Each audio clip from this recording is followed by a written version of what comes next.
or he can go boom, boom, boom. And he's got the ability, like Harry Brook, to win games on his own. So if you've got Josh Butler finding form, you've got Harry in form, you've got Will Jackson in form, and you've got Sam Curran playing cleverly.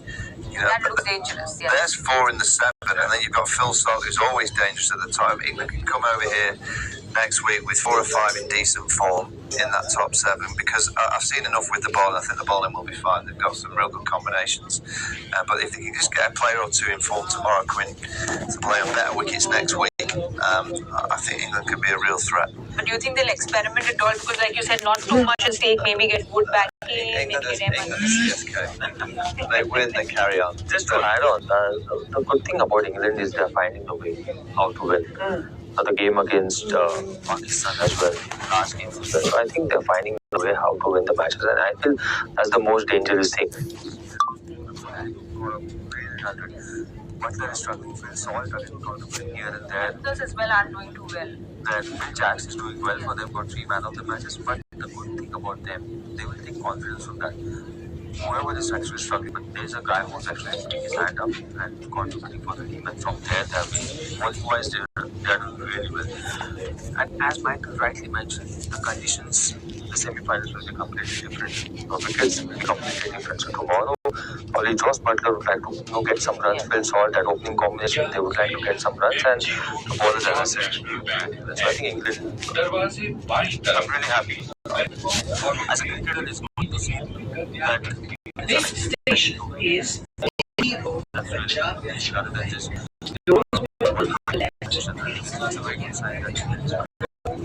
With New Zealand, on the other hand, is a team which is always very consistent. You know what you can expect from New Zealand. The last game, of course, they had a little bit of hiccup, and then we had Santner and Paul before the game. We got those runs, the big runs later. They beat Sri Lanka by 61 runs.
Novel मारते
होते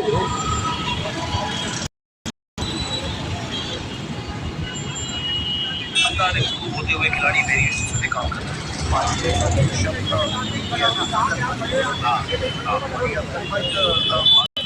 जब डालते हैं ना तो होना जरूरी है, क्योंकि अगर बॉल अंदर आ रही है ना तो अक्सर क्या होता है बल्लेबाजों के साथ कि सर जो हेवी पार्ट होता है ना शरीर का वो गिरने लगता है दाहिने तरफ, जिसकी वजह से ये अंदर आने वाली बॉल है ना बहुत भयंकर हो जाती है, खतरनाक हो जाती है। तो इन्होंने अक्लमंदी से क्या सीखा कि बल्लेबाज को जज करें, जज अगर सर की तरफ गिर रही है तो अंदर वाले मारे ताकि टेक विकेट हो और अंदर पता नहीं आए, और अगर सही सर पकड़ के रखा हुआ है सही अगर तो बाहर डाल दो ताकि दोनों तरफ इसको चमका सके और आउट कर सके। तो ये अक्लमंदी से ये बॉल डालना सीखे और नियंत्रण भी आ गए और मजा आ गए। जब कोई टीम 250 से ज्यादा रन बनाए और 72 रनों से जीत हासिल करे तो कई कारण हो सकते, कई वजह हो सकती है भारत की जीत। निरुपमा और मनोज भाई बताइए क्या था भारत के लिए आज की इस जीत में सक्सेस का मंत्रा, इंट्रा? ढेर सारे विकल्प कौन सा होना चाहिए? विकल्प तो ढेर सारे हैं लेकिन अंदाज एक ही था, फियरलेस क्रिकेट खेलिया। टॉप पहले बल्लेबाज से लेकर नीचे तक जिन्होंने के लिए फियरलेस लीडर होकर बल्लेबाजी की तभी 256 रन बनाए।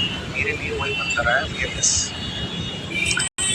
मेरे लिए तो ये टाटा जिसके ऊपर भरोसा करते हैं और हम लोग जिसके ऊपर भरोसा करके उनको आज फिर से वो फ्रीडम दिया गया था, उनका नाम है सत्य साहब से। हाँ, क्योंकि वो भरोसा किया गया ना तभी उनको ऊपर भेजे थे ना। उन्होंने शुरुआत चाहिए था हमें, जिस तरह का पिकअप उन्होंने दिया है आज की पारी को और भारतीय टीम को, ये देखने लायक था।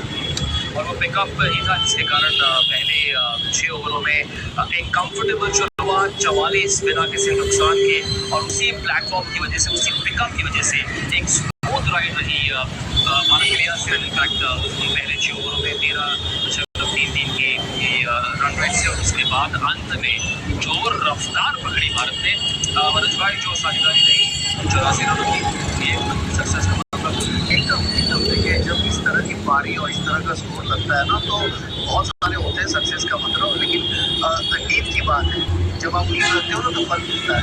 तो ये जो साझेदारी थी शुरुआत अभिषेक शर्मा और संजू सैमसन के ऊपर मेरे ख्याल से बहुत अच्छी रही, और उसके बाद अंत में जो हमने देखा हर बल्लेबाज ने आके अपना कमाल दिखाया। साझेदारी के बिना तो चलता ही नहीं है कुछ, जैसे हम लोगों की साझेदारी इतनी अच्छी चलती है तभी तो हम लोगों का भी ये शो का सक्सेस का मंत्र भी है। वैसे जिस तरह से क्रिकबज इन तीनों पर भरोसा दिखाता है, जिस तरह का भरोसा भारत टाटा पर दिखाता है, वैसी ही भरोसे वाली कहानी इंडियन टीम ने आज सबके सामने पेश की। संजू सैमसन, ईशान और अभिषेक शर्मा पर भरोसा करके, और ऐसा लग रहा है कि उस भरोसे पर ये तिकड़ी अब खड़ी उतर रही, और वो फॉर्मूला अब सेट है।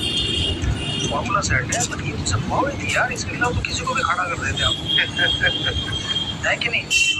तो वो भरोसा दिखाना पड़ता है, लेकिन मैं कहूँगा संभाव के खिलाफ आप ऐसे ही नहीं खेलोगे। जब मजा जब आएगा जब आप अगली बार साउथ अफ्रीका के साथ खेलोगे या इंग्लैंड के साथ खेलोगे, वो भरोसा भी दिखाया, ये भरोसे में खरा भी उतरेगा, तब मजा आएगा। नो डाउट भरोसा दिखाया है भारतीय मैनेजमेंट अपने कप्तान ने, और भरोसे को कायम किया है ना, चाहे वो ईशान शर्मा, चाहे वो अभिषेक शर्मा हो, चाहे वो संजू सैमसन। बट मजा जब आएगा जब आप सेमीफाइनल में विश्वास दिखाओगे उनका। इन परफॉर्मेंसेस ने भारत के इस कैंपेन को पिकअप तो बिल्कुल करवाया, और अब ये गाड़ी जो है वो रफ्तार पकड़ चुकी है पूरे भरोसे के साथ। तो यही थे सक्सेस का मंत्र, इंट्रा, भारत की इस जीत में। अब जो डिमांड भारतीय फैंस ने की थी, ज़्यादातर एक्सपर्ट्स ने की थी, वो डिमांड आज पूरी की गई, और बापू आते ही कमाल पहले बॉल पे देखे कुछ तो है जादू भाई। जादू तो है, और उनके आने से टीम की जो कॉम्बिनेशन है, जो ताकत है और बढ़ जाती है। और देखिए इनकी बॉलिंग की तो काबिलियत में कोई प्रश्न चिन्ह है नहीं, कभी भी इनको खिलाने वो अच्छे ही करते हैं। लेकिन हालांकि एक विकेट लेने के बाद बाकी के जितने भी ओवर डाले हिसाब से नहीं है, किस हिसाब से जाना चाहिए था। बट अनुभवी खिलाड़ी हैं हमारे, इस टीम के एक स्तंभ है, वाइस कैप्टन है, और सही चुनाव हुआ है, आज वापस लाया गया। जैसे मैंने कहा था कि अगर आप फील करते हो इस मैनेजमेंट वहाँ से सीख के तुरंत अगर आप बदलाव करते हो तो अंत में रिजल्ट इसी तरह होता है। आज एक और चीज हुई जो हमने दक्षिण अफ्रीका के खिलाफ भी देखी थी, वरुण चक्रवर्ती के खिलाफ उनकी पहली बॉल पर चौका। अब ऐसा लग रहा है कि ये एक प्रेडिक्टेबल टेम्पलेट है, क्योंकि वरुण एक थ्रेट है, शुरुआत में ही टीम उनको अटैक कर रही है। चिंता का कारण है या फिर प्रॉब्लम नहीं होनी चाहिए जब बड़े मैच आएंगे? कभी अच्छी गेंदबाजी करोगे, कभी आपको बॉलर बैट्समैन अपनी तैयारी करके आएगा, आपके अगेंस्ट पिटाई भी लगाएगा। बट ये कि आप कम बैक कैसे करते हो, अगले मैच में जब खेलेंगे तो वो कम बैक कैसे होता है। आप लगातार हर मैच में अगर आप रन देते रहोगे, विकेट नहीं लोगे, तो चिंता का विषय होता है। But one of the match है, जैसे हम लोग साउथ अफ्रीका क्लब के लिए वन ऑफ द मैच, वैसे ही उनके लिए भी एक वन ऑफ द मैच है।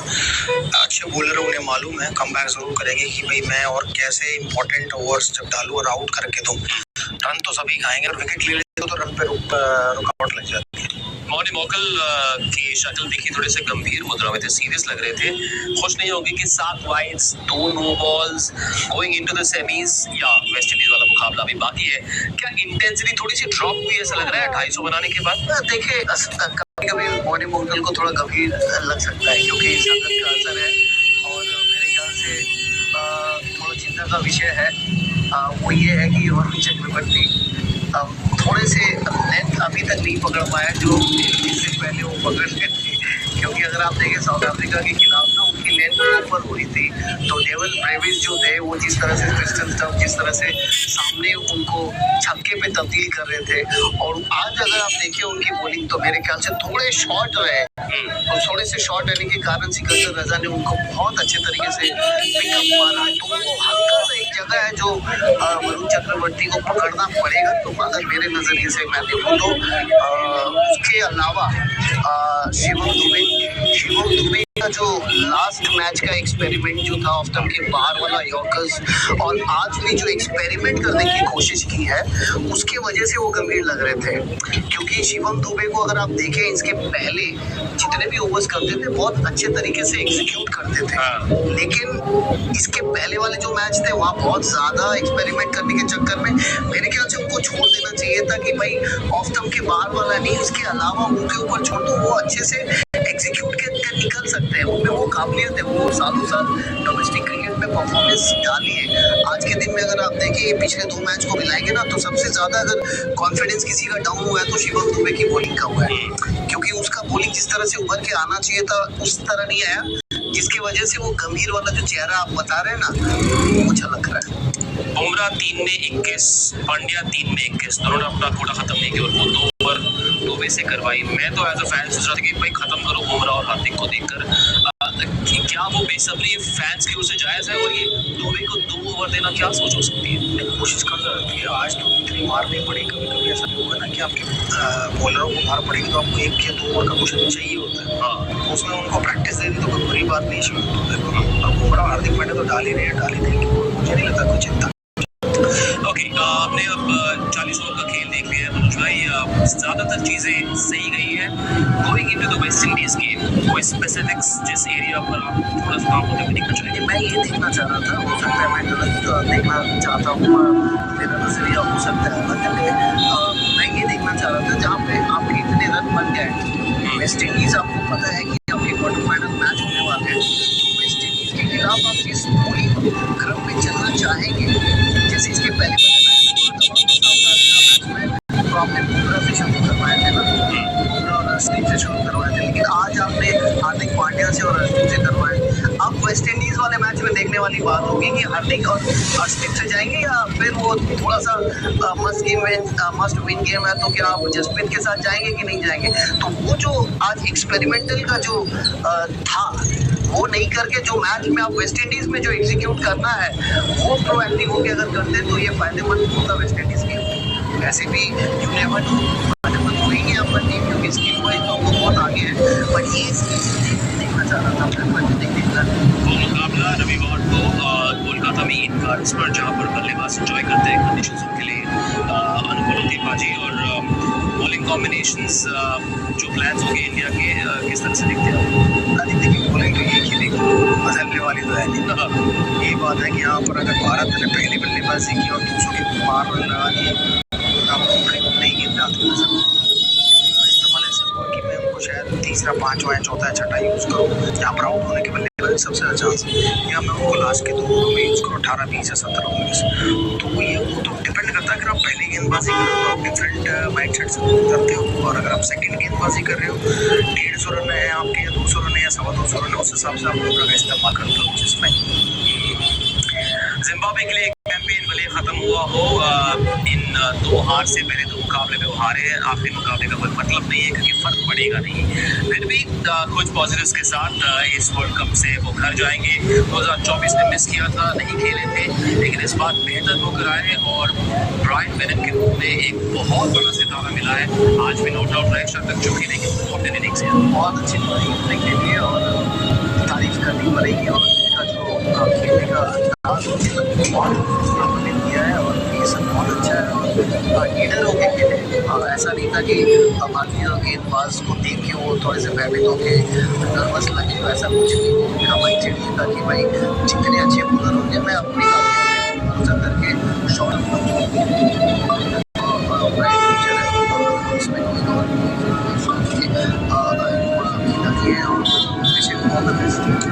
इस टूर्नामेंट में उनका औसत है 180 एक बार, सिर्फ एक बार, और है सिर्फ 22 साल के, तो कुछ वक्त भविष्य जिम्बाब्वे क्रिकेट के बिल्कुल फ्यूचर कैप्टन जिम्बाब्वे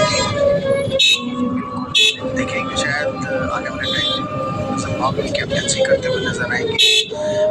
जो टेम्परामेंट दिखाते हैं 20 ओवर के मैच में कि आउट नहीं हुए हैं, अंत तक खेले हैं, अगर क्वालिफाई किया है जिम्बाब्वे इनकी बदौलत किया है, तो बस टैलेंट है, और ये करता हूँ कि इसी तरह आगे आने वाले सालों में खेलते रहेंगे, अपना प्रदर्शन करते रहेंगे।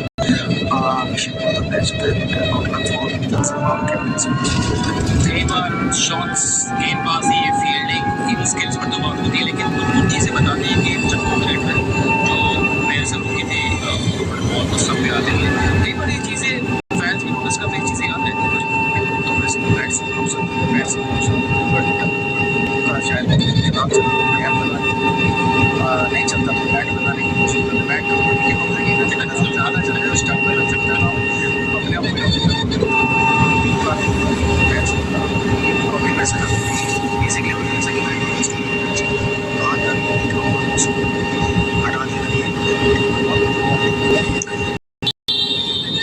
आप देखें तो आप समझ जाएंगे कि क्यों लग चुका है। साउथ अफ्रीका के नाम के सामने वो पहुंच चुके हैं। T20 वर्ल्ड कप 2026 के आखिरी 4 में एकलौता स्पॉट बचा है, जो होगा या भारत या वेस्ट इंडीज। ओपनर होगा रविवार को, जब टक्कर होगी उन दोनों टीमों की कोलकाता में। दिल और दिमाग क्या कह रहे हैं? बारिश ना हो, बस ना हो सर।